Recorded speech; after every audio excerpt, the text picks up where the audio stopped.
Hello, this is Dr. Stephen Bracci. Welcome back to the Ageless Rage podcast, where we're discussing and raging about how we're aging in this country.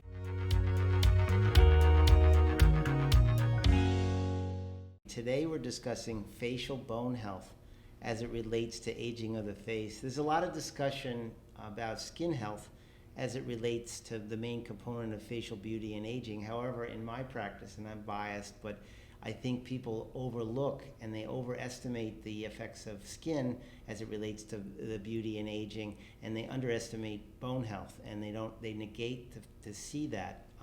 And I think it's a tremendous important aspect of their facial architecture. Today, my guest is dentist and cosmetic implant surgeon, Dr. Carlos Valdes of Cosmetic Dental of New York, and he's worked with NYU's Department of Implantology. Welcome, Dr. Valdes. Thank you for having me. Thanks. Can you tell us a little bit about your background, your practice, your expertise? Yes, I'm a double specialist in surgery and in prosthetics, which is cosmetic dentistry, but I practice general dentistry because I like to get to know the entire patient from beginning to end. And I've been in practice for almost 30 years at this point. Great. Tell us, Dr. Valdes, how does the health of our teeth relate to the bones that are supported by them? Well, there's a direct relationship between tooth health and bone health. Some of the contributing factors to breakdown of the teeth and the bone are situations where people are consuming adherent, sticky foods or acidic foods like lemons, limes, orange juice, and they're not rinsing out right afterwards, and that causes acid erosion of their gum line. Another factor is gastric reflux, acid reflux coming in from the GI tract, and that's more of a medical issue, and that can cause breakdown of the gum line as well and the underlying bone. And the opposite effect can also occur from cleaning too much with a very coarse or medium toothbrush and just brushing rigorously in the same direction rather than round circles. And that can cause the same kind of erosion of the gum itself, and the gum covers the bone.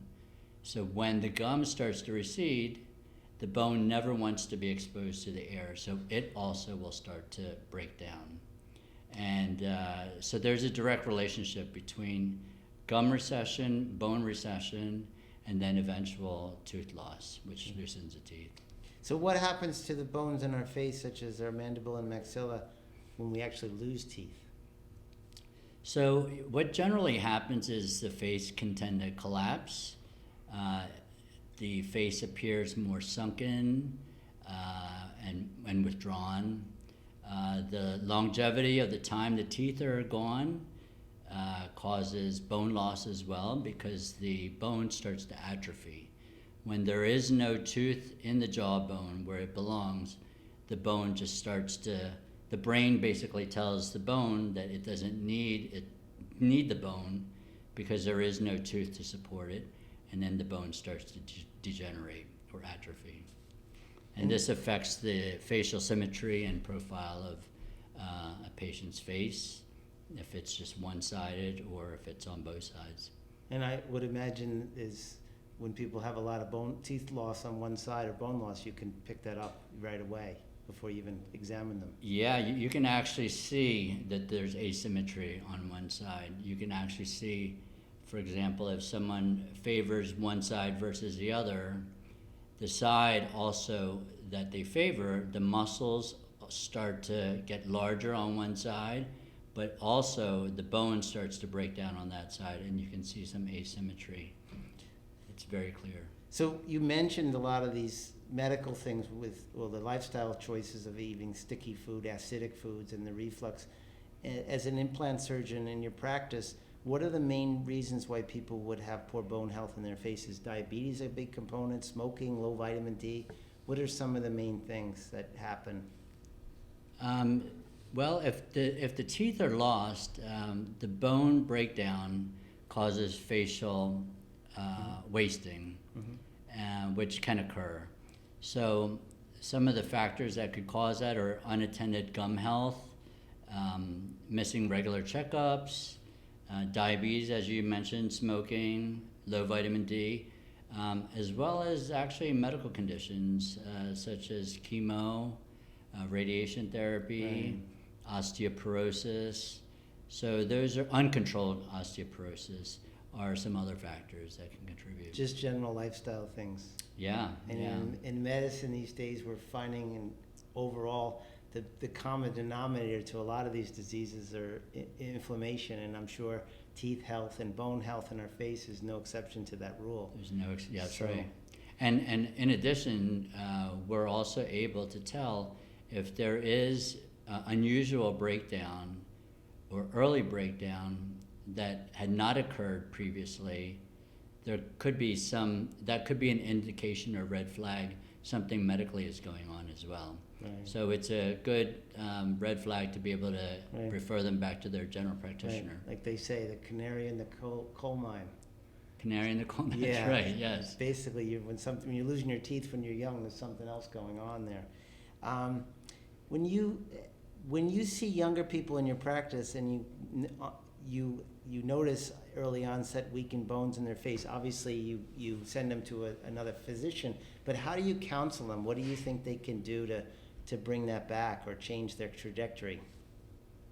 Well, basically, my advice and recommendation for early onset bone loss is dental cleanings more than twice a year, 3 to 4 times a year. Mostly, the main reason is because we want to reduce the risk of advanced bone loss if it's unattended by the use of topical antibiotics around the gum line to help arrest any bacterial breakdown around the bone and the gum line. And deeper cleanings will also help.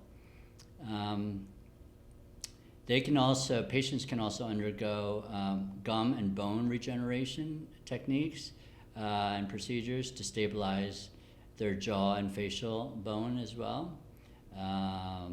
The other modality is improved nutrition and oral hygiene techniques, brushing techniques to stimulate the gum health. When bone and gum are stimulated, it tends to cause regeneration and stimulation for stabilization of the bone. And as well, in addition, there's a big trend now on IV hydration, people getting IVs and hydrating with nutrients and other components in the IV to keep them hydrated. So we mentioned this, we talked about this before, about when people lose teeth or they lose bone, there's asymmetry, but when you look at somebody before you even examine them, before you even do x-rays, can you get a sense on their bone health? Do you kind of have a gut instinct about where they're going in this direction? Well, the one factor that I've found to be very, very telling is people that have very wide-angled jaw lines, which is very attractive, but those are the people that are huge red flags for grinding because their jaw muscles are so strong, and the physics of how their jaw is angled, you can tell that they are probably grinders. And so what tends to happen, like Maria Shriver, Arnold Schwarzenegger's wife, she's a very, very wide jaw. She's very attractive, but it's very classic that they are likely to be grinders. And what tends to happen, grinders or clenchers. So a grinder is someone that gnashes and they're moving, or a clencher is they're just static, but they're still causing pressure against upper and lower teeth. And that can cause cracked teeth. It can cause erosion of the biting surfaces of the teeth. And what ends up happening is the teeth actually appear shorter. They're almost... They grind them down? They grind them down, and then when they close their mouth, they have this collapsed angle of their lip area that actually makes them look older.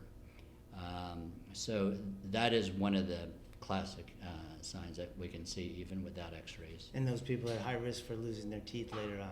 Yeah, but the solution would be a mouth guard to help stabilize and control their So grinding. they can have interventions they wear at night. Oh, yeah. So you can ward that off. That's right. So we talked a little bit about this, but what are the main lifestyle recommendations you have for a young person who wants to maintain strong facial bones and facial shape for their lifetime?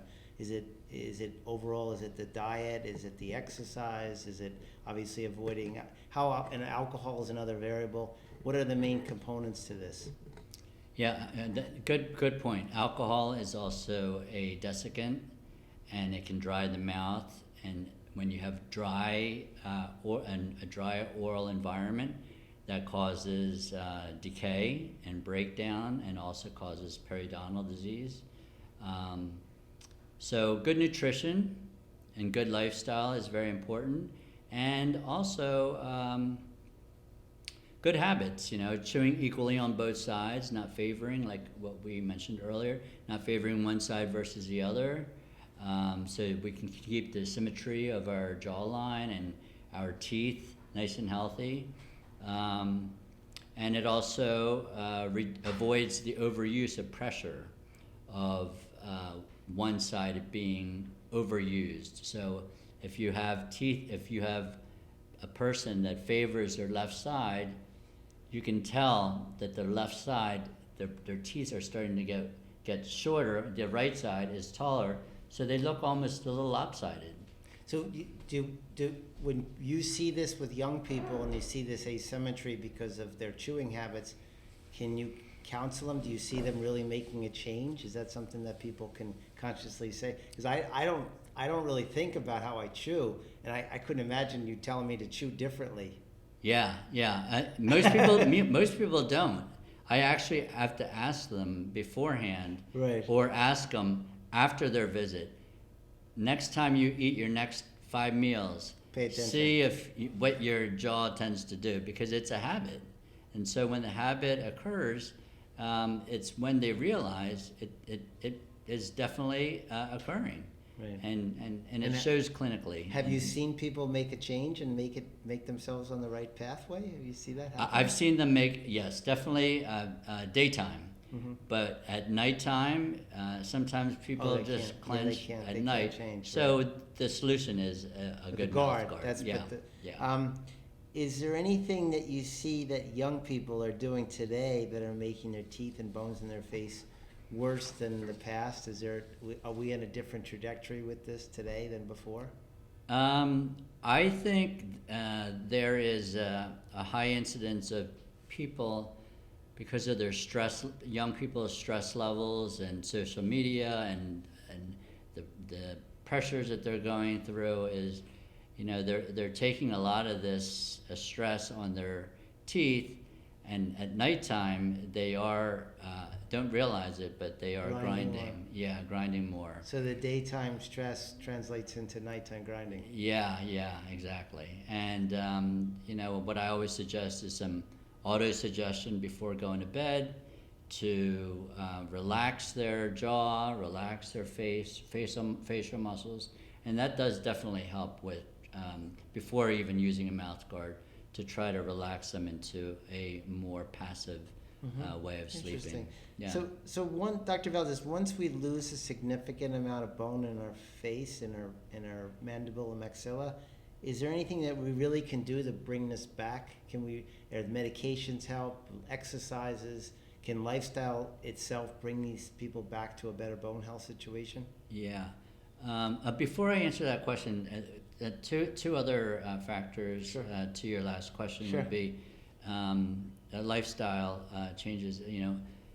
I see a lot of younger people vaping. That's another thing, Smoking causes their lips, as Right. you know, Right. it starts to look pursed and wrinkled. Right. So those are, additional ways to maybe try to curb the habit with nicotine patches or whatever way that, if smoking cessation can help. But to your question at hand, yeah, there are a lot of if the bone loss is significant, major bone regeneration surgery has to be done. So you can do it with surgery. It can be done, but the later and more progressed the bone progression and breakdown has occurred, the more challenged the overall prognosis is. So when you do bone regeneration surgery, are you putting something in, drilling things in that stimulate bone growth? How does that work? You add bone, you graft bone, we graft bone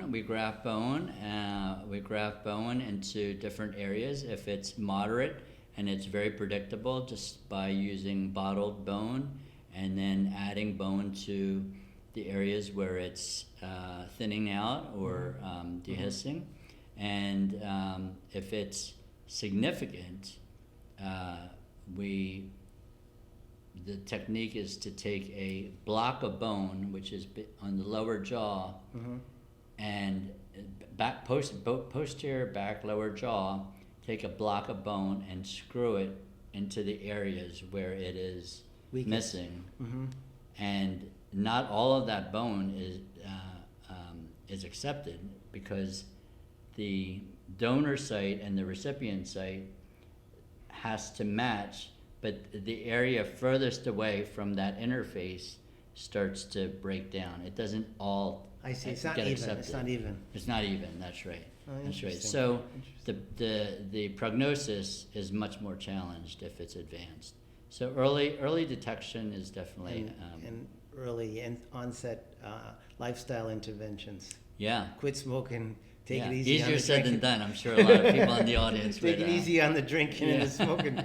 And also, I'd like to add, coming to you, you add volume, youth, health, and in a simple and non-invasive way can really help them in a very, straightforward, quicker approach than I could do. Well, that's what I take the most pride in my practice is I do a lot of injectables. The main injectable I use is calcium hydroxylapatite, which is basically, the brand name is Radius, and that's essentially bone. And I like the way that looks. Most of the industry does not use that. Most of the industry uses soft fillers because they're easy to work with, but when you add bone to people's faces, a bony architecture, it's much better. It looks much better. It lasts much longer. It's much more stimulatory. It stimulates a lot of tissues and even bone tissue. So there's a lot of benefits to it, and it doesn't hold water, so you don't look puffy and fake. So I really like, that's what I work with, essentially bone. Yeah. But it's nice to hear from an implant surgeon to see what their perspective, because mine is only beauty and yours is more mechanical and structural. Yeah, but for what we can't do, that's where we pass them on to you. Yeah, so and you can really help them. Thank you. So tell us about the future of dental implant surgery. Where is that going? What's the future? So the dental implants are the solution for decay-prone teeth, because implants are basically a screw that is made out of titanium. It does not, it goes into the jawbone, and the tooth, which is screwed on top of that, is also titanium with porcelain on top. So it's an inert substance. It is. It doesn't decay. So a person that is decay prone, that's their solution. Is a dental implant. But the dental implants, the key is that they can maintain the health of the bone. Because mechanical stress. Yeah, exactly. Because if there's something that replaces the tooth loss, the bone doesn't atrophy. The implant replaces what was naturally there before. And that pressure from the implant, like a natural tooth, keeps the bone health stable. And then there are other current trends in implant dentistry where in select cases, the tooth, if it needs to be extracted, let's say the tooth is fractured and there's not a major infection in the area. The tooth can be removed, the implant can be placed in, and a temporary tooth can be screwed in, and they would have their smile back all in the same visit. Wow, interesting. Yeah, and that's not just for the convenience of the patient and for cosmetic reasons, but it's actually helps with the maintenance of bone once the implant is put in, for the same reasons we talked about, which Right. is it reduces atrophy Right. when there's no tooth in that area. And I would imagine the quicker you get that transition from the tooth to the implant, the better the integrity of the bone is. That's right. The integrity of bone is It's seamless, more or less. Right. So thank you so much for joining us today, Dr. Valdes. It's been a pleasure speaking with you, and thank you all for listening to the Ageless Rage podcast. And be sure to subscribe to our podcast on Spotify and Apple Podcast, and follow us on Instagram at Ageless Rage Podcast for future updates. Thanks again. Thank you, Dr. Bracci. Thank you.